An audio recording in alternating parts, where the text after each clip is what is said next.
Muito bem, pessoal. Bom dia. Então, vamos lá fazer o nosso trabalhinho de Direito Internacional Público, hoje com uma aula super importante sobre a unidade 2. Né? A gente está falando aqui dos processos de criação do direito internacional. Mais especificamente, nós estamos falando dos tratados. Né? E dentro desse assunto tratados, a gente já falou um pouquinho sobre teoria geral e vamos hoje aprofundar em um tratado que é sobre o direito dos tratados. E ele é tão importante, Alexandre, que ele parece assim um código civil do direito internacional, sabe?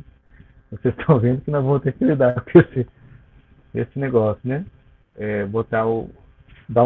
Fazer alguma forma do povo entrar na aula sem precisar pedir permissão, porque aqui é a casa de vocês já estão matriculados, já são alunos, né? Não tem que pedir autorização, não, já vai entrando, chutando a porta mesmo, que a casa é de vocês, tá certo? Então, esta convenção aqui, Convenção de Viena sobre Direitos Tratados, ela é tão importante que a gente já chama ela pelo apelido CVDT, tá? CVDT. Essa é um dos 2 ou 3 tratados mais importantes de todos. Queria que vocês tivessem isso aqui no coração, no sentido de saber decor, né? O que é o saber decor? É você saber tão bem que faz parte do seu corpo, né? Não é que a sua língua sabe falar automaticamente, é que isso está dentro da sua essência. Né? Então, estamos aqui, fontes, tratados e seção 2, Convenção de Viena, tá? Primeiro ponto que eu queria deixar claro pegando um exemplo interessante, ó, isso aqui é um tratado, tá? Ele é um tratado que tem 3.300 anos. É um tratado entre o Egito e a Síria, é isso? Lagash e Uma. Não, Ramsés II e os hititas. É isso. E ele não é o mais antigo que a gente sabe, ele é o mais antigo que a gente tem a cópia dele, né? Porque ele está aqui em uma forma de argila, mas ele está aqui ainda. Então, o primeiro ponto que eu queria trazer para vocês é o seguinte: existem tratados há milhares de anos. Eu não estou sendo hiperbólico, não. Existem tratados há milhares de anos, né? Engraçado. Na última aula a gente também teve essa coisa com os pedidos de participação. Eu não lembro de ter sido assim, não. Nas últimas 2 aulas, na verdade. Eu achava que era só quem estava de fora que pedia permissão. Então, temos tratados há milhares de anos. O que foi fazendo com que fosse desenvolvido? Esse aqui é o Tratado de Kadesh, que eu estava exemplificando, né? E sobre que assuntos ele fala e tal. Muito interessante perceber que um país, né, vamos dizer assim, um reino, ele não confiava tanto no outro, né? Um reino, presente, Lucas, um reino confiava tanto no outro, mas eles confiavam na fé que o outro tinha com os seus deuses. Então era mais ou menos assim: você vai me ver prometer para os meus deuses e eu vou te ver prometer para os seus deuses, e com isso eu acredito que você vai cumprir o que está no tratado, porque o seu Deus, né? Mil deuses, né? Dos Hatti e dos egípcios, né? Vão destruir a sua casa se você não cumprir aquilo que foi prometido para os deuses. Então, o elemento da formalidade é muito importante. E a formalidade naquele contexto original é você fazer uma cerimônia de caráter religioso para você prometer para o seu Deus que você vai cumprir aquilo que você está estabelecendo por escrito com o outro país. Então, entendam, milhares de anos de tratados foram gerando um direito costumeiro dos tratados, Eduardo. E esse direito costumeiro dos tratados, em alguns momentos, mas especialmente em 1969, gerou um esforço de positivação desse direito costumeiro em um tratado chamado Convenção de Viena sobre o Direito dos Tratados. Tá?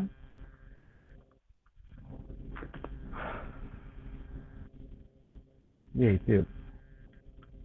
Então, eu queria que vocês entendessem que antes de ter um tratado sobre o direito dos tratados, já havia um direito costumeiro dos tratados. E como vocês vão aprender um pouquinho mais para frente, o direito costumeiro, ele existe e ele vincula, o Estevão, os países independentemente de um vínculo formal. O direito costumeiro é um direito muito material. Ele precisa do país manifestar formalmente, expressamente, explicitamente, que ele concorda em se vincular àquele conteúdo. Ele já pega o país, digamos assim, independentemente da sua manifestação formal de vontade. Então, entendam, aqui temos países em verde que assinaram e ratificaram a Convenção de Viena do Direito dos Tratados. Eles são partes. Tem países em amarelo que assinaram, mas que não ratificaram. Ou seja, eles são signatários, mas eles não são partes, porque eles não se vincularam efetivamente. Nós vamos aprender que em tratados de maior importância, que envolvem questões ligadas ao direito, mais profundamente, não existe a vinculação pela assinatura. A assinatura não vincula ainda porque precisa que os países aprovem o conteúdo desse tratado por parte dos seus parlamentos, né? E aqui temos os países em vermelho, que são aqueles que nem sequer assinaram o tratado. Todos eles, independentemente de terem assinado ou ratificado ou não, eles estão vinculados ao direito costumeiro dos tratados, que foi positivado nesse tratado, CVBT. Inclusive, o Brasil, até 2009, ele era um dos países que não tinha vínculo com o tratado, mas tinha um vínculo com o costume. E aí era muito comum, Eduardo, questões tipo tentando explicar se o Brasil era vinculado ou não, porque não era vinculado ao tratado, mas era vinculado ao costume, de que maneira, né? Então, veja, 1969 é pouco tempo atrás. 2009 é muito pouco tempo atrás. É óbvio que o Brasil já estava vinculado ao direito dos tratados, só não estava vinculado a este tratado, cujo assunto é direito dos tratados, tá? Vocês entenderam essa questão? Porque ela é muito importante. Aqui temos um decreto parecido com o que vocês vão ter que fazer, que incorpora esse tratado aqui ao direito brasileiro, tá? Então, aqui a gente tem um decreto executivo, né, do presidente da República, dizendo que esse tratado aqui é para ser cumprido, é uma ordem, né? O decreto não se confunde com o tratado. O decreto reboca, né? Ele arrasta, ele traz, ele introduz, ele insere o tratado no ordenamento jurídico brasileiro. Então, vamos falar desse importante tratado. Eu queria começar com uma pergunta para vocês, né? Esse pedaço do tratado aqui, Yasmin, ele está escrito aqui preâmbulo, mas qual que seria o nome mais preciso para a gente colocar aqui nesse lugar? Preâmbulo é aceito, ok, mas qual que seria o nome mais preciso? Põe aí no chat para mim, né? Vocês que são bons alunos e aprenderam a matéria da aula passada. Como é que chama esse pedaço aqui? O nome mais correto para a gente chamar isso aqui? Eu sei que tem um delayzinho da pergunta para a resposta, mas eu acredito que vocês vão responder. Consideranda, Mauro, exatamente, né? É o consideranda, né? Então tá, então vejam só, considerando o papel fundamental do tratado na história das relações internacionais, eu poderia fazer aqui, Mauro, uma disciplina História das Relações Internacionais e só falar dos tratados, um atrás do outro. Dá para você ter uma noção interessante, Bruna, sobre como é que a coisa vai. Então, ele tem um papel fundamental. E é importantíssimo, Emília, no que se refere à estruturação da cooperação entre os países, inclusive por isso que é hoje a principal fonte do direito internacional. Entendam, no passado milenar aí, ou se quiserem até, sei lá, 300 anos atrás, ou 200 anos atrás, sei lá, a principal fonte de direito internacional público era os costumes. E os tratados foram ocupando esse espaço. Antes o tratado ele ficava para aquilo que restava, que não era regulado pelo direito dos tratados, mas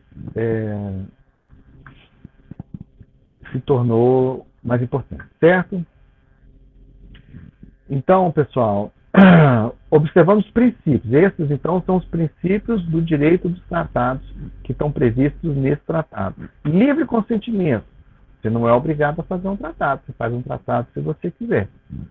Mas a partir do momento que você quis fazer esse tratado, então a gente espera que você, de boa fé, sem precisar ser pressionado, cobrado, exigido, forçado, compelido, nada disso, você vai cumprir o tratado. Porque, né, a regra pacta sunt servanda, ou seja, aquilo que foi convencionado, aquilo que foi contratado, aquilo que foi acordado, deve ser cumprido de boa fé, né, Ana Lívia? E aqui, esse último parágrafo, ele tem várias informações inseridas, embutidas, mescladas uma nas outras. Eu queria que vocês conseguissem separar 3 ideias aqui, tá? Olha só, a primeira ideia é a seguinte: existia um direito internacional dos tratados que tinha natureza costumeira. Esse direito internacional costumeiro que existia continua existindo. Ele não deixa de existir só porque a gente fez um tratado. Tá certo? Então, o direito costumeiro existia, existe e continuará existindo.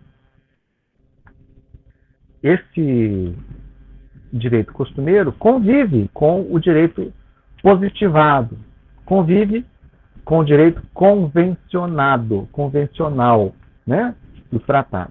Agora, veja só, na medida em que a gente tem um tratado que é mais específico, que é mais detalhado, que é mais atual, que é negociado, que é conversado, se houver um conflito entre uma norma costumeira e uma norma prevista no tratado, né, qual que vai prevalecer? Bom, aqui a gente está dando a resposta, né? Que o direito costumeiro ele vai continuar a reger as questões que não forem reguladas na presente convenção. E as que forem reguladas, qual vai prevalecer? O tratado. Tá? Então, vejam só, o direito costumeiro existia, existe e existirá, e vai regular aquilo que não for regulado, ou seja, aquilo que não está previsto, ou seja, as lacunas que porventura existam neste tratado aqui. Mas naquilo que houver conflito entre o que existe no positivado e o que existe no costumeiro, quem vai prevalecer neste contexto aqui é o direito previsto no tratado, na convenção. Tá certo? Eu quero ressaltar uma coisa que a gente falou na aula passada, que é o seguinte: não existe no direito internacional público uma situação na qual, a priori, uma norma de um tipo de fonte sempre vai prevalecer sobre uma norma de outro tipo de fonte. Por exemplo, eu não posso dizer que um tratado vai sempre prevalecer sobre um costume ou vice-versa. O que eu estou dizendo aqui é que, neste caso específico, os países acordaram que, se houver um conflito, vai prevalecer o tratado. Isso não é um a priori, isso é um combinado, tá certo? Muito bem. Aí tem algumas questões terminológicas que precisam ser vistas, né? O que é Estado negociador, né? É quem estava participando da elaboração e adoção. A adoção é a assinatura do tratado, né? Estado contratante é quem consentiu em se obrigar. Mas não quer dizer que esse tratado já esteja em vigor. Quando você fala parte, aí é porque o tratado já está em vigor, tá certo? Então, o Estado negociador, o Estado contratante, o Estado parte, às vezes é cobrado em questões, em alguns contextos aí. Muito bem. Pessoal, de todos os tratados, de todos os artigos da Convenção de Viena sobre Direitos Tratados, eu não tenho dúvida de que o artigo 31 é um dos mais importantes. Então, assim, eu não vou falar de todos os artigos, vou falar dos que considero mais importantes. E o artigo 31, Bárbara, ele vai se desdobrar e se ramificar e se capilarizar em todo o direito internacional público, de todas as áreas, do ambiental ao humanitário, ao tributário, ao comercial, ao econômico, todo mundo bebe aqui no artigo 31, viu, Lucas? Então, vale a pena às vezes, quando a gente especializa muito no assunto, por exemplo, eu gosto muito do comércio internacional. Aí a gente acha que essas coisas de direito internacional público geral vão ficando assim meio para trás, né? Aí quando a gente menos espera, vem lá o artigo 31 da Constituição de Viena para resolver um problema importantíssimo. Então vocês não podem perder de vista aqui. Vamos falar sobre essa regra geral de interpretação. Tá? Então o tratado deve ser interpretado, primeiro, de boa fé. Não tem como, no plano do direito internacional, a gente fazer uma interpretação temerária, sabe? Tipo, foi o poste que se jogou na frente do carro, não foi o carro que bateu no poste. Não tem espaço para isso, né? Não tem espaço para maluquice, para charlatanice, assim, jurídica, né? Primeira coisa é boa fé. Segundo, o sentido comum dos termos, né? Os termos aqui quer dizer as palavras, né? O sentido comum do tratado, dos termos do tratado, no seu contexto. Então, essa palavra aqui, ela é importantíssima. É o contexto que nos permite entender qual que é o sentido que as palavras que estão tratadas devem ser interpretadas, né? E à luz do seu objeto, ou seja, que assunto que está sendo regulado, e finalidade. Ou seja, a gente quer fazer esse tratado aqui, Júlia, com que tipo de objetivo? A gente quer o que com ele? Qual que é a razão final para a gente fazer essas regras desse jeito aqui? Então, tudo isso vai entrar na nossa análise, tá? Essa palavra contexto, então, vai ser o ponto de partida para a gente entender que a gente analisa o tratado pensando no objeto, ou seja, qual é o assunto que ele está regulando e com que finalidade a gente está fazendo essa regulamentação. Aí, o parágrafo segundo, ele vai explicar o que a gente chama de contexto. E aqui existe um problema de redação e um problema de tradução, ô Pedro. O problema de tradução é que eles colocam essa palavra texto aqui, ó. Eles colocam essa palavra texto e isso gera alguma ambiguidade. Para o fim de interpretação de um tratado, o contexto compreende. Aí ele fala assim, além do texto, preâmbulo e anexos, o que está aqui na letra A e na letra B. Vamos quebrar isso aqui um pouquinho, para a gente entender melhor. Que quando ele fala texto, no fundo o que ele quer dizer é articulado. Você se lembra, Isadora, do que é o articulado, né? É aquela parte do tratado, dividida em artigos, que traz os direitos e obrigações que estão sendo estabelecidos. Quando a gente fala texto do tratado se referindo ao articulado, isso não é muito preciso, não é muito correto. Por quê? Porque tanto o preâmbulo quanto o anexo fazem parte do texto do tratado, fazem parte do tratado. Do jeito que está escrito aqui, causa a falsa impressão de que o texto do tratado é só o articulado. Não, não. O tratado é composto pelo preâmbulo, o articulado e os anexos. Ou, melhor dizendo, né, Mauro? Pelo consideranda, articulado e anexos. Tudo isso é parte do texto. Se você separa o articulado como se fosse só isso, o tratado, isso gera uma série de problemas. Então, o que ele está querendo dizer? É que, quando a gente vai analisar o contexto, a primeira coisa que nós vamos fazer é pegar o que está escrito no preâmbulo, no articulado e no anexo, e além disso, aí nós vamos passar aqui para a letra A e para a letra B, tá certo? Então vamos lá. Antes de ler aqui, eu queria mostrar um esqueminha para a gente interpretar melhor, porque não é muito... Então temos aqui o texto do tratado, que é composto pelo preâmbulo, pelo articulado, né, que ele está chamando de texto incorretamente, e os anexos. E este texto, ele está dentro de um contexto, de uma conjuntura, uma série de circunstâncias, né? E aí, dentro desse contexto, no qual a gente vai interpretar o texto do tratado, que está aqui no centro, olha só, tem várias situações que eu quero que vocês entendam. Primeira coisa, imagina que esses países que estão no contexto da ocasião em que a gente está concluindo esse tratado, eles fazem algum tipo de combinado, algum tipo de arranjo, algum tipo de entendimento. Tá? Eu quero usar uma outra palavra para não confundir vocês, Porque quando a gente pensa em acordo, a gente pensa muito em termos assim do tratado escrito. Tá? E eu queria que vocês entendessem que eu estou falando aqui de um arranjo que não está dentro do texto do tratado. É um combinado. Por exemplo, a gente pode fazer um combinado aqui que não está no plano de ensino. É um arranjo, é um acordo entre nós. Certo? Este combinado, né, ele faz parte do contexto, mas não faz parte do texto. Vocês estão entendendo? E a gente também pode ter, nesse mesmo espírito, digamos que a Bárbara faça um certo resumo de um negócio que eu falei, que não está no plano da aula, mas que todos nós concordamos que reflete tipo um resumo da aula que eu dei. Este documento, né, esse instrumento, por exemplo, dando algum conceito que eu falei, pode não estar na apostila, mas faz parte do contexto em que a aula foi dada. Então, é isso que a gente está falando aqui. Ó. Qualquer acordo é o combinado que eu falei, né, Laura? Feito de todas as partes por ocasião da conclusão. E qualquer instrumento aqui é um documento. Então, se um país ele percebeu que alguma coisa estava meio ambígua, aí ele fez um documento de opinião sobre alguma coisa que foi discutida e que todo mundo concorda que foi assim, né?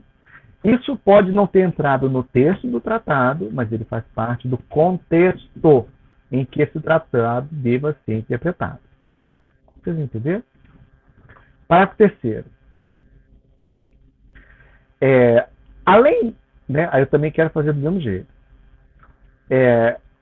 Em Tainara, primeiro a gente falou do contexto do momento da conclusão do tratado. Agora nós estamos falando de um momento posterior à conclusão do tratado. A mesma coisa pode acontecer. Depois que o tratado já foi feito, a gente pode combinar aqui alguma coisa. Depois que a aula foi dada, a gente pode combinar entre nós alguma coisa, né, que se refere ao tratado e que a gente reconhece enquanto parte do contexto, tá? Em que o tratado deva ser interpretado. E, olha só, o tratado, vamos dizer que ele começa a vigorar hoje. Aí todo mundo começa a fazer aquilo que entende que é o correto de fazer, na execução do tratado. O próprio comportamento dos países, na execução daquilo que interpretam como sendo aquilo que foi combinado no tratado, é um tipo de exemplo. É um tipo de exemplo sobre aquilo que foi combinado. É um tipo de interpretação. Então, entra também no contexto daquilo que a gente tinha dito. Por quê? Imagina que o Lucas faz alguma coisa que o Lucas acha que é execução do tratado. Mas que nós todos discordamos. Não foi isso que a gente combinou. Aí a gente já corrige. Opa, não foi assim que a gente falou que ia fazer, cara. Então, vejam. Uma prática seguida à aplicação do tratado, né, pela qual se estabeleça o acordo, ou seja, com a qual os países concordam, né, isso tudo ajuda na interpretação do tratado, certo? Então, aí, artigo 3º, letra A, acordo posterior, letra B, a prática, e aí a letra C é o próprio direito internacional. Vejam só, imagina que o texto do tratado está aqui, e a gente pode interpretar esse texto de duas maneiras. A primeira maneira ela vai gerar um conflito com alguma outra norma de direito internacional. Ou seja, para cumprirmos esse tratado nessa forma de interpretá-lo, nós vamos violar outras normas. Ao passo que, pela maneira 2, o Alexandre, tudo fica compatível, não tem nenhuma antinomia, não tem nenhuma inconsistência. Ué, se você tem essas duas possíveis interpretações, qual será que deve ser a forma correta de interpretar o tratado, né? É a maneira compatível com as outras normas. Então, vejam só, o próprio direito internacional nos ajuda a balizar a interpretação possível, porque vai limitando que tipo de interpretação é possível para que não haja antinomia, para que não haja conflito, Porque, em princípio, nós vamos supor que nós não vamos fazer um tratado que é para violar outras normas. Se a gente quisesse mudar uma norma anterior por um tratado, a gente ia dizer, tipo, revogada a disposição em contrário, ou prevalecendo sobre o tratado tal. Como a gente não falou nada disso, né? Vamos supor que a gente fez para que fosse coerente. O artigo 32, ele complementa o 31. E 31 e 32 devem ser vistos juntos. Porém, primeiro, o 31. E aí, subsidiariamente, Arthur, é que a gente pode ver o 32. Meios suplementares, né? Quando que a gente usa as possibilidades do artigo 32? Quando a gente interpretar o artigo 31, pelas técnicas do artigo 31, e ainda ficar algum tipo de ambiguidade, né, um sentido obscuro ou absurdo. Aí a gente recorre, né, de maneira suplementar. Vejam, você não chega no 32 antes de passar pelo 31, tá certo? Há essas duas coisas aqui, trabalhos preparatórios e as circunstâncias da conclusão. Agora, trabalho preparatório é uma coisa que a gente sempre fala no francês, travaux préparatoire. Isso aqui, Amanda, não é preciosismo não, viu? É porque se você falar trabalho preparatório, as pessoas estão tão acostumadas com essa expressão francesa que vai confundir. Então vejam só, isso aqui é um tratado muito importante que para chegar à versão final dele, foram feitas 13 sessões de um órgão que estava discutindo o esboço, o rascunho. Aí tinha uma primeira versão, aí edita, muda, corta, acrescenta, refina, sofistica, lima, corta, serra, aí até chegar na versão final. Então, muitas vezes, para quem está inserido dentro da negociação, você só precisa de uma frasezinha que você entende o que você queria dizer naquele contexto. Mas quem vem 10 anos depois, que não participou da negociação, pode achar que aquilo não está claro. Mas se for vendo a evolução de como que aquele artigo ali foi construído, às vezes ele tinha um pedaço mais explicativo que foi suprimido, às vezes ele tinha umas coisas que explicava melhor. Então, você recorre aos trabalhos preparatórios, Emília, para ver, né, como é que isso pode ajudar a interpretar o tratado, tá certo? Travaux préparatoire. Então, quem cedia uma negociação internacional, guarda os rascunhos de tudo que foi discutido, guarda os esboços, as propostas, as sugestões, as críticas, os comentários, as observações. Isso fica muito bem documentado e arquivado para que depois possa ser consultado se preciso for. Tá certo? E a outra coisa são as circunstâncias. Vejam, nós aqui em nossa aula vamos falar muito das circunstâncias nas quais um tratado é concluído. E aí, às vezes, pode até parecer, né, Júlia, que eu estou falando viajando, borracha e tal, mas é porque eu acho que isso é importante para vocês entenderem o contexto do tratado. Por exemplo, falar da Carta das Nações Unidas e do Conselho de Segurança, sem falar que foram os caras que ganharam a Segunda Guerra Mundial, não faz, fica incompleto, né? Então tem que entender as circunstâncias nas quais um tratado foi constituído. Agora, você não vai recorrer às circunstâncias antes de tentar, porque isso aqui entra no campo mais subjetivo, de história, né? Então, você vai primeiro tentar usar aquilo que está dentro do tratado. Não se esqueçam do princípio da efetividade, né? Effet utile, né? Que é a ideia de que nós não podemos partir do princípio de que alguma coisa que está no escrito lá é só para constar, que está no tratado é só para a gente, um sentido programático, né? Pensar. Não. Se está no tratado, é porque é para ser feito. Não é só para constar. Não. Se está lá, é para ter utilidade. Então, a gente não deve interpretar um tratado, né? Esse é o princípio da efetividade, de uma forma que a gente desconsidera alguma coisa para dizer, não, mas isso aí está sendo falado só para dar uma orientação, não precisa ser assim, não. Se está no tratado, a gente vai interpretar que tem uma razão, né, prática, efetividade, né, em sentido a ser analisado. Muito bem. Todos vocês já viram essa expressão pacta sunt servanda. Queria muito que vocês escrevessem isso aqui no chat para escrever certo. Vai lá, bota lá, pacta sunt servanda, escreve certinho, que eu não quero ver ninguém errando esse termo. Pode botar aí no chat para treinar, para praticar, porque isso aqui na prova vocês não podem errar e vai cair com certeza absoluta, que isso aqui é fundamental. Se eu só tivesse o tempo para dar 3 palavras para vocês do direito internacional público, eu tenho certeza que essas seriam as 3 palavras que eu daria, né? O que significa o pacta sunt servanda? Todo mundo já viu isso em alguma matéria, né? Porque é um princípio que tem, inclusive, do direito privado, né? Está previsto aqui no artigo 26 como o seguinte: todo tratado em vigor obriga juridicamente, tá? Não é politicamente, não é moralmente, é juridicamente as partes. E olha que é um dever ser, né? E deve ser cumprido por elas de boa fé. Ou seja, aquilo que a gente combinou no tratado, ele é obrigatório, ele é jurídico.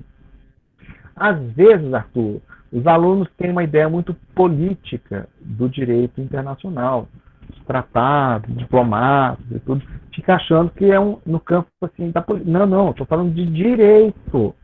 Tratado é norma jurídica, não tem como ser mais jurídico do que isso, tá? Deve ser cumprido de boa fé, ou seja, você não tem que ser fustigado, cobrado, exigido, não tem que implorar, pedir, pelo amor de Deus. Não. Se você fez um tratado, você tem que cumprir esse tratado, né? Claro, se o tratado estiver em vigor. Porque às vezes a gente faz um tratado, assina um tratado, mas ele ainda não está em vigor. Ou não está mais em vigor. Então tem que ver isso aí também, tá? E o desdobramento disso é o seguinte: se o Estado voluntariamente, soberanamente, decidiu se vincular a um tratado, então tem que cumprir esse tratado. Se vier a aparecer uma antinomia, Tainara, algum tipo de conflito com uma norma de direito interno,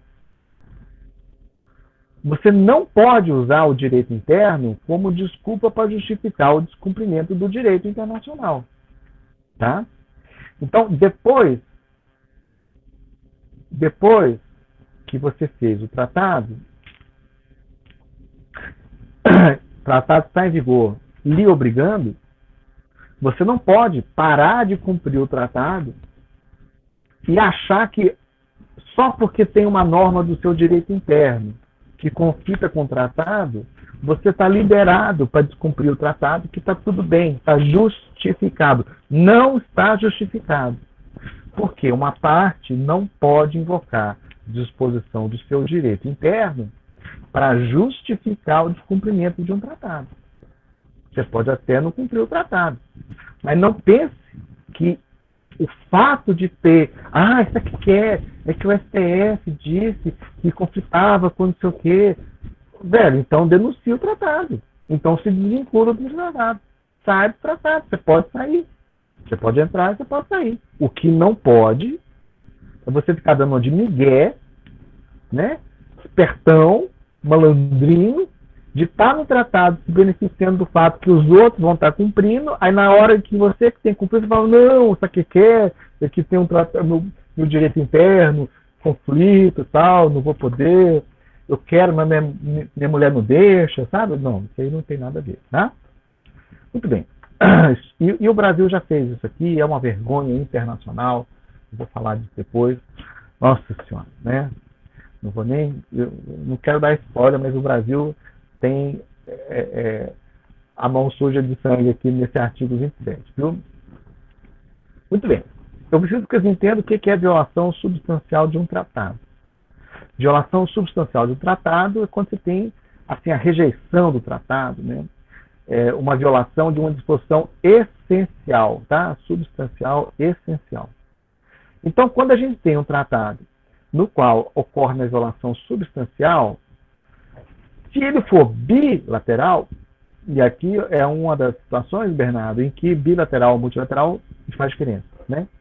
Um tratado bilateral, uma das partes comete uma violação substancial. Isso desobriga a outra parte de continuar cumprindo.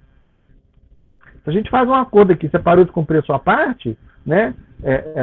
A contraprestação minha fica desobrigada também. Por que eu vou cumprir se você não está cumprindo a sua parte? Tá? Então, esse outro país que foi prejudicado porque o outro cometeu uma violação substancial, né? Ele pode invocar a violação como causa de extinção do tratado, tipo assim, agora esse tratado não vale mais, ou suspensão. Suspensão significa que por um tempo nós não vamos cumprir ele mais. Tipo assim, quando você voltar a cumprir, eu volto também. Extinção, acabou, não vamos mais falar disso, já era. Suspensão, né? Agora, quando o tratado é multilateral, aí veja só o que pode acontecer. Uma violação por uma parte autoriza as outras partes, por unanimidade, a extingui-lo, no todo ou em parte, né? Nas relações com quem violou, tipo assim, vamos parar de cumprir esse tratado com relação àquele país, é como se a gente excluísse o país do tratado, ou entre todas as partes. Imagina que o país que violou substancialmente é o país mais importante de todos que estão no tratado. E sem ele não faz sentido o tratado. A gente pode decidir extinguir o tratado para todo mundo, ou, se o país for mais importante, em relação a esse país. Às vezes é só um país que foi especialmente prejudicado, ele pode invocar essa violação como razão para ele parar de cumprir, né? Ou qualquer parte pode invocar naquilo que diz ser a respeito, tá certo? Essa regra básica, ela tem uma exceção que faz todo sentido. Imagina que a gente tem um tratado, Bárbara, de caráter humanitário. Por exemplo, é proibido executar os prisioneiros. Aí, um país viola essa regra.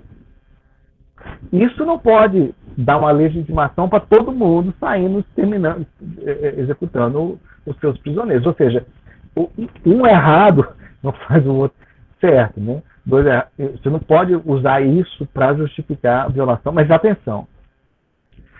Esta mesma lógica, o Dalton, essa mesma lógica poder-se-ia cogitar para utilizá-la para outras coisas. No entanto, a Convenção de Viena, ela só fala de tratados de caráter humanitário. Então, vamos dar um exemplo. Suponha que a gente tem um tratado de proteção ambiental. E aí um país viola esse tratado de maneira substancial. Isso não legitima os outros países a violarem esse tratado também. Tá certo? Desculpa. A exceção para o direito humanitário é essa. Ainda que, no caso do ambiental, que eu falei, não foi só chamar o Dalton porque ele saiu. Vou chamar o Lucas, vamos ver se ele vai ficar também. Hein, Lucas? É só de caráter humanitário é que está previsto pela Convenção de Viena, mas a mesma lógica poderia ser aplicada a outros tratados. Então, é aí que vem algumas pegadinhas. Às vezes tem questão de prova que seduz com essa lógica, mas, na verdade, a Convenção de Viena só fala de caráter humanitário. Ou seja, nos outros casos, a violação substancial por autoriza as outras partes a descumprirem o tratado também. Certo? Certo. Quem conhece o Pacta Sunt Servanda também deve ter ouvido falar da Rebus Sic Stantibus. Rebus Sic Stantibus. Eu queria muito que vocês escrevessem isso no chat. Eu estou sem moral, né? Porque eu pedi um negócio aqui, mas ninguém escreveu. Eu estou sem prestígio com a turma.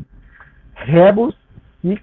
Ah, muito bem, Amanda. Agora escreve isso aqui, pessoal. Rebus Sic Stantibus. É para vocês treinarem a gracia desse negócio, porque muitas vezes, né, Maíra, a gente escreve errado, né? A gente é latim, né, gente? Ninguém é obrigado a saber latim, tá certo? Então, vamos supor que a gente tem um tratado tesão aqui, tá? E esse tratado tesão aqui, ele tem lá o considerando, circunstância tal, né, Mauro? Aí, artigo 1º, artigo 2º, artigo 3º, tá? E aí, o que não está escrito, mas é como se tivesse escrito com uma tinta invisível. Está escrito o seguinte, olha, essas coisas que a gente combinou aqui, elas só vão ser obrigatórias na medida em que essas coisas que a gente considerou estiverem, essas circunstâncias que a gente considerou, estiverem vigentes. Que bom que você veio, Mayra. Tá? Então, é como se tivesse uma cláusula escrita aqui invisível, dizendo assim, tudo bem, a gente combinou isso, isso e isso, mas o meu compromisso de cumprir isso, isso e isso está implicitamente pressuposto que ele está vinculado a essas circunstâncias. Tanto que eu falei assim, considerando as circunstâncias X, tá? Então, o que é a rebus sic stantibus? É quando essas circunstâncias que foram tão essenciais para o tratado deixam de existir, isso pode ser levantado como argumento para você deixar de ser obrigado a cumprir o tratado. Tá? O que é uma exceção ao pacta sunt servanda. Não é, Arthur? Então, vejam só. Imagina aqui, a ocorrência das circunstâncias X foram condição essencial para que A e B quisessem fazer esse tratado tesão aqui. Certo? Certo. E tanto A quanto B tinham um benefício resultante desse tratado nessas circunstâncias. Repito, que foram condição essencial para que eles quisessem fazer esse tratado aqui com essas regras aqui. Certo? Certo. Acontece que passou um tempo e houve uma mudança fundamental, ou seja, os fundamentos, né, daquelas condições mudaram. Aquelas condições mudaram de maneira fundamental e, importante isso, viu, Tainara? De maneira imprevisível. Porque se fosse previsível que isso pudesse acontecer, a gente poderia ter colocado uma cláusula lá. Se acontecer tal coisa, aí a gente vai fazer assim, vai fazer assado. Mas isso era tão imprevisível que não foi nem cogitado, não foi contemplado. Por exemplo, né, quantas coisas foram suspensas em virtude da pandemia? Era previsível que a gente tivesse uma pandemia nesse tipo, nesse nível? Né? Não era. Então, esse é um exemplo de uma situação que, né, pode mudar as regras que haviam sido estabelecidas. Então, o que acontece? Com essa mudança, continuar cumprindo esse tratado passou a ser muito ruim para o país B.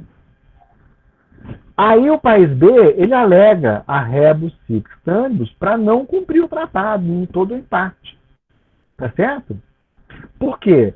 Porque essa mudança que aconteceu aqui transformou de maneira radical a natureza das obrigações ainda pendentes. Ou seja, o que ele tinha que fazer se tornou muito diferente, e vamos falar assim, muito pior do que o que ele tinha antes. O custo para ele aumentou muito. Custo em sentido amplo, tá, pessoal? Vejam, obrigações ainda pendentes. Significa que esse tratado, Amanda, ele envolvia obrigações que se estendiam ao longo do tempo. Vocês são ricos não sabem, mas, por exemplo, nós que somos pobres, a gente compra as coisas parcelado, 36 vezes, né? Vai comprar um quilo de farinha, parcela em 5 vezes para poder pagar, né? Então, a ideia aqui é que é um tratado cujas obrigações se desdobram ao longo do tempo. Então, a partir de um certo momento, ficou muito difícil continuar cumprindo aquilo. Por quê? Porque as coisas mudaram. Mudaram não é qualquer coisa, é aquela que a gente falou, considerando isso aqui, ó, né? Ou vamos falar a verdade, às vezes não está tão explícito nos considerando, o Mauro, mas todo mundo que participou da negociação sabia que era assim, né? Por isso a importância do contexto. Então vamos ler agora. Vejam só, qual que é a regra geral? É o pacta sunt servanda, ou seja, aquilo que foi pactuado tem que ser cumprido, de boa fé. Isso aqui é uma exceção, mas é uma exceção tão excepcional que no artigo 1º aqui, eles fazem uma dupla negativa. Se fosse um professor que fosse redigir esse artigo, iria redigir de uma maneira mais didática. Porque da forma que está, é um pouco confuso. Também tem a ver com a tradução. Mas vamos lá. O que está querendo dizer é o seguinte: essa condição aqui é tão excepcional que ela só pode ser invocada, né, em situações muito extremas. Então, ele vai dizer assim, olha, uma mudança fundamental de circunstâncias ocorrida em relação àquelas existentes no momento da conclusão do tratado e não prevista pelas partes, não pode ser invocada como causa para extinção ou retirada de um tratado, a menos que, né, eu escreveria assim, uma mudança fundamental de circunstâncias só pode ser usada para invocada como causa de extinção do tratado se, letra A existência dessas circunstâncias tenha constituído condição essencial do consentimento das partes em se obrigarem pelo tratado. Ou seja, aquilo que mudou era essencial para que a gente tivesse querido fazer o tratado do jeito que a gente quis fazer. Do jeito que a gente fez. Não é o, hein? É e essa mudança tenha por efeito a transformação radical. Não é uma mudançazinha qualquer. Mudou radicalmente a natureza das obrigações, ainda pendente de cumprimento e efeito do tratado. Tá certo? Parágrafo segundo. Esse tipo de mudança não pode ser invocado se for um tratado de limites, ou seja, um tratado que estabelece fronteiras entre os países. Por quê? Porque senão a gente nunca ia ter paz nas fronteiras. Imagina, Bruno, que o país A e o país B tem uma disputa em um certo território, aí faz um tratado que passa aqui, né, a fronteira do país e do outro. E aí, logo depois, a gente descobre que um pouquinho para cá da fronteira descobriram ouro, petróleo, diamante, urânio, plutônio, a civilização perdida de Atlântida, um disco voador, o cálice sagrado e a espada do rei Arthur, o esqueleto de um dragão. Puxa, se a gente soubesse disso, a gente queria ser outra fronteira mais para lá, né? Mas não sabia, então não interessa. Rebus sic stantibus não muda fronteira, não interessa o que aconteceu depois. Segunda coisa, uma pessoa não pode se beneficiar da própria torpeza, não pode da própria malandragem. Um país que causa a mudança das circunstâncias fundamentais não pode depois alegar a mudança que ele causou para se beneficiar do descumprimento daquela obrigação. Eu não sei porquê, mas eu lembro de uma coisa que eu achava tão engraçado, mas tão engraçado quando era criança, era chegar e falar assim, alguém peidei, não sei quem fui. Eu achava isso hilário. Né? É tipo isso aqui, você muda as circunstâncias fundamentais e aí depois diz como mudaram as circunstâncias fundamentais, como mudei, né? Agora eu vou deixar de cumprir o tratado, né? Não é assim, não é assim que a coisa funciona. Quem causa a mudança não pode se beneficiar da desobrigação de cumprir o tratado. Tá certo? Certo. E tem aquele provérbio que vocês já conhecem também, né, Bruno? Que diz assim, quem pode mais, pode menos, né? Quem pode mais, pode menos. Ou seja, se você está autorizado a invocar a rebus sic stantibus para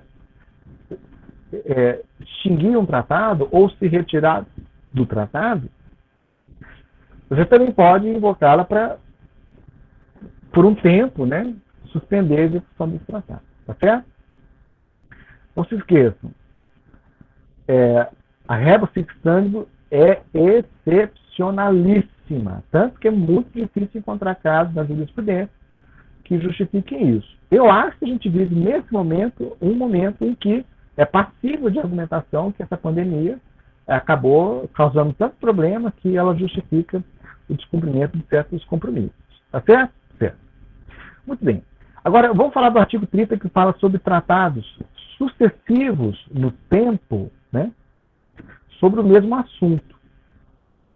Então, a primeira coisa do artigo 30, parágrafo 1º, é que ele vai dizer assim, sem prejuízo das disposições do artigo 103 da Carta das Nações Unidas. Ou seja, esse artigo 103, ele estabelece um critério hierárquico da Carta da ONU com relação a outros tratados, mesmo que posteriores. Então, o critério hierárquico, ele é algo de natureza excepcional no contexto do direito internacional e do direito dos tratados. Então, eles estão falando assim, olha, exceto naquele negócio lá da ONU, que a Carta da ONU está acima dos outros tratados, os tratados vão ser regidos pelas seguintes regras. Né? Veja, se os tratados estão no mesmo plano de hierarquia, de validade, de autoridade, então eles vão ser regidos em caso de antinomia, e aí esse símbolo aqui, o Bernardo, ele vai significar conflito, antinomia, tá? Entre essas normas. E essa linha é uma linha do tempo, tá bom? Certo, Lucas? Então, nesse contexto aqui, havendo uma norma posterior, conflitante com a anterior, prevalece a posterior. Esse é um critério cronológico clássico, né? Quando um tratado, ele mesmo estipula que está subordinado a um tratado anterior ou posterior, claro que é mais difícil você fazer referência a um tratado posterior, mas se ele já fala que está, então você acata.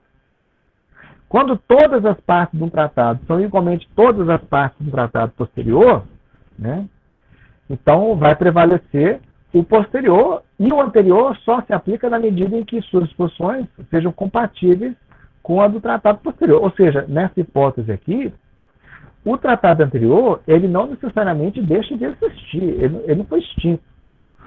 Agora, na medida em que houver um conflito, aí vai prevalecer o posterior. Por quê? Porque faz todo sentido que uma norma mais recente prevaleça sobre uma norma mais antiga. Agora, e se temos dois tratados sucessivos sobre o mesmo assunto, mas que não são exatamente com os mesmos países? Por exemplo, país A, B e C são parte do tratado X, e A, B e D são parte do tratado Y. Então, que é celebrado depois. Qual regra que vai reger a relação entre eles? Bom, no que se refere a A e B, é a posterior, ou seja, o tratado Y.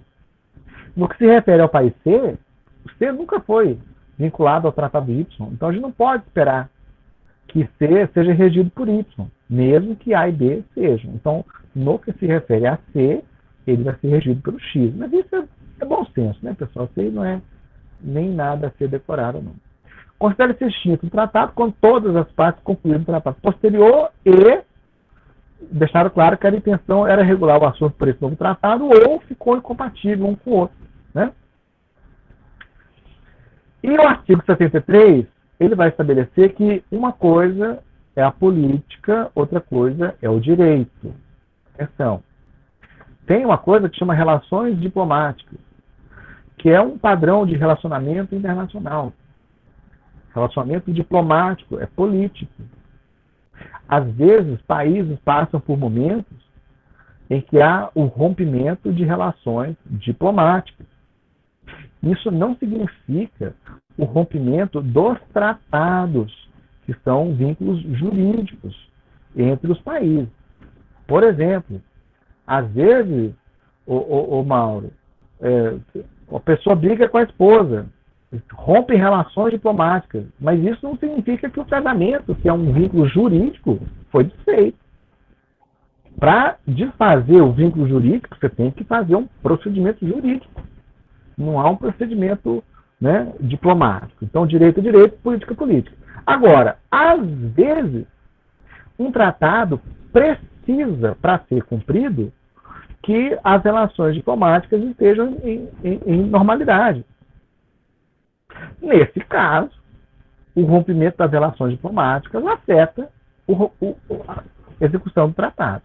Então, a ruptura de relações diplomáticas ou consulares entre as partes do tratado não afeta as relações jurídicas estabelecidas entre elas pelo tratado, salvo na medida em que a existência de relações diplomáticas ou consulares seja indispensável à aplicação do tratado. Ok?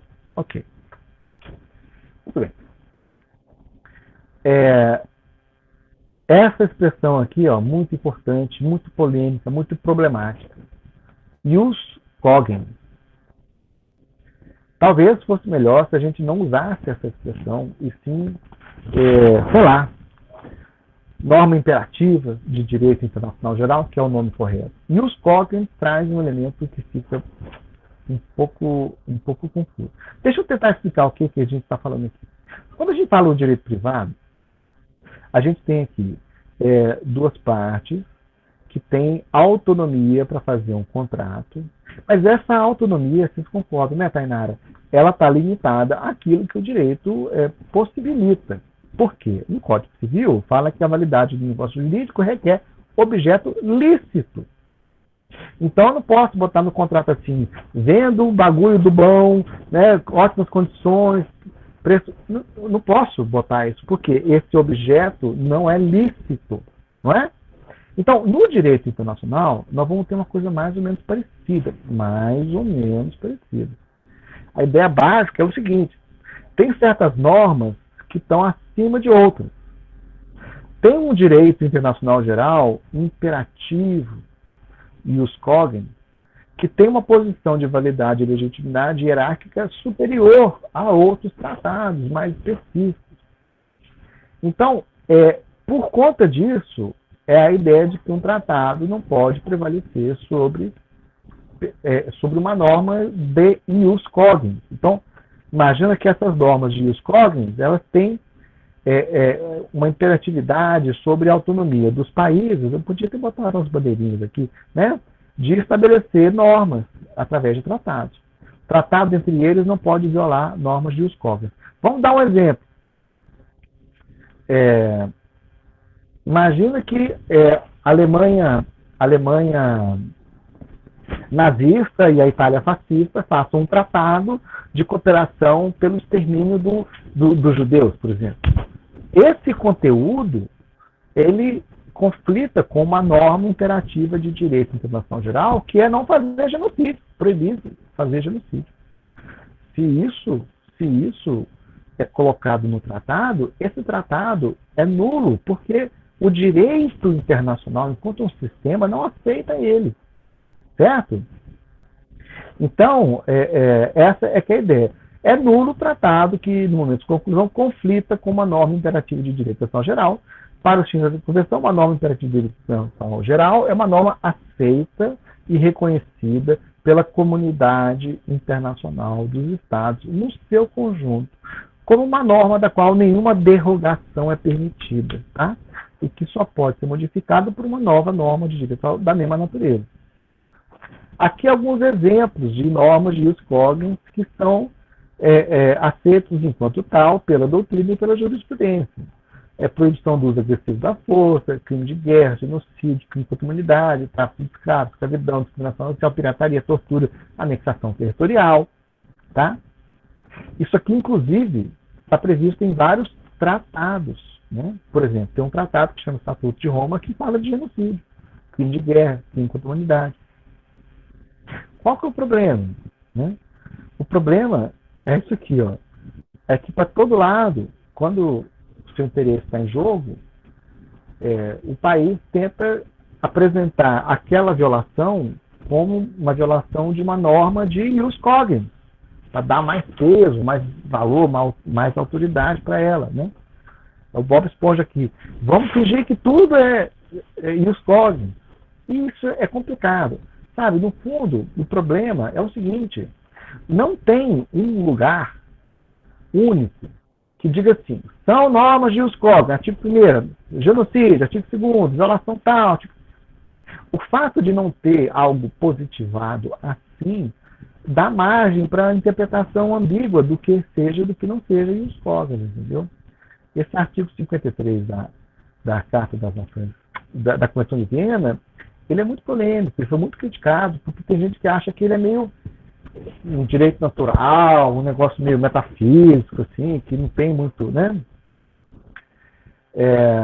Então, por muito tempo, até a Segunda Guerra Mundial, a corrente dominante no direito internacional era chamada positivista voluntarista.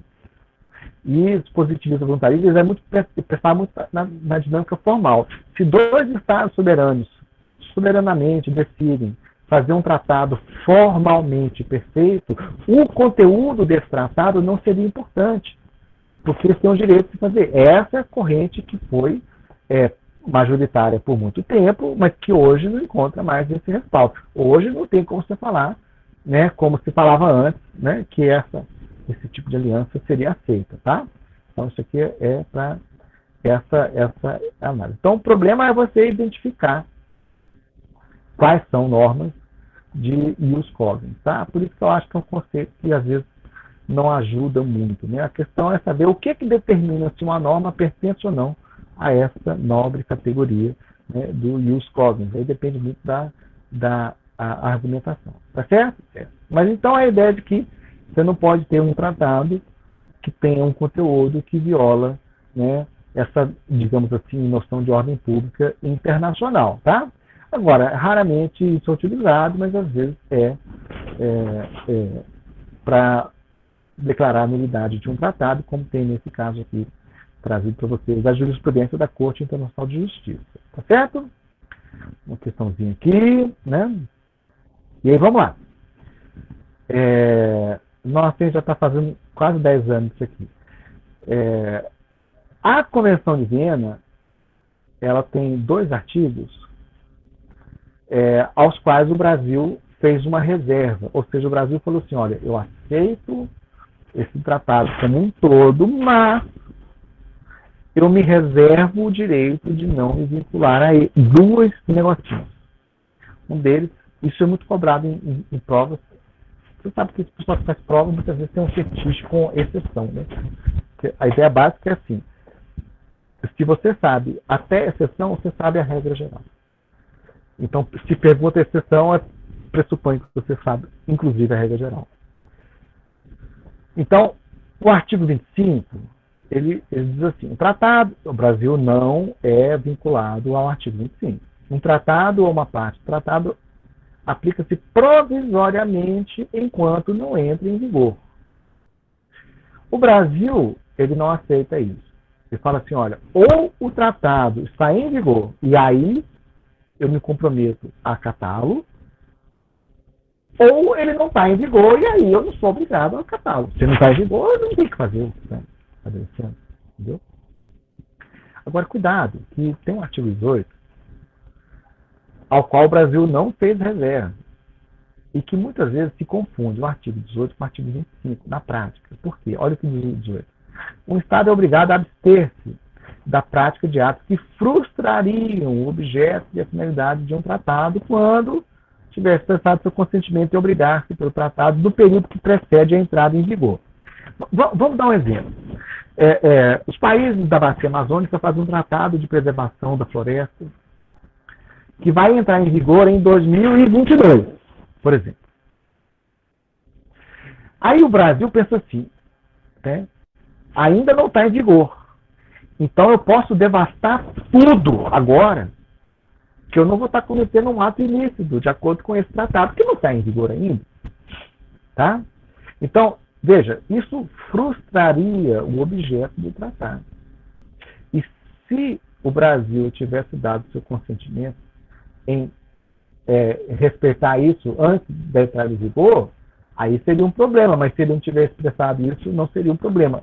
Claro que seria, mas vocês estão entendendo a malícia, né? Ou seja, o Brasil não aceita se vincular a um tratado que não está em vigor ainda, não aceita tratar como válida a cobrança de um tratado que não está em vigor, mas cuidado que se ele tivesse manifestado nesse sentido que, então, ele não pelo artigo 25, e sim pelo artigo 18, ele acaba sendo vinculado, tá bom? Dúvidas? Segundo artigo ao qual o Brasil fez reserva é o artigo 66. É muito comum que os tratados tragam uma cláusula de solução de controvérsias. Na hipótese de surgir desentendimento na interpretação e execução desse tratado, essa divergência vai ser resolvida pela, aí, por exemplo, Corte Internacional de Justiça, ou arbitragem, ou sei lá. O artigo 66 é a cláusula de solução de controvérsia da Convenção de Viena. E aí o Brasil não aceitou se vincular a ela. Ou seja, não pode ser invocado por esse caminho aqui a ser submetido a uma jurisdição internacional, certo? Uma perguntinha para vocês, né? E acabamos! Olha só! Eu achei que a gente tinha... que bom, né? Foi mais cedo do que eu pensei. E aí, pessoal? Dúvidas? Vocês querem que a gente comece a próxima unidade? Vocês querem que a gente acabe aqui? Como é que vocês estão? O que a gente pode fazer para atender a clientela aqui? Hein, pessoal? Me diz aí. Dá um salve aqui no chat. Continuamos a matéria, porque ainda temos tempo. Ou encerramos mais cedo hoje? Bernardo. Ô, pessoal, A sinceridade do Bernardo é enorme, né? Que absurdo. Mas aqui, então, vamos fazer uma sinceridade recíproca. Eu queria pedir para vocês se esforçarem mais na pontualidade na próxima aula. Pode ser? Porque fica, interrompe muito a aula, aí fica lá, autoriza, toda hora parece que tem um telefone tocando. Então a gente acaba mais cedo, mas vocês chegam na hora também. Pode ser? Combinado? O Alexandre está combinando, mas ele chegou pontualmente, também estava aí na hora, né?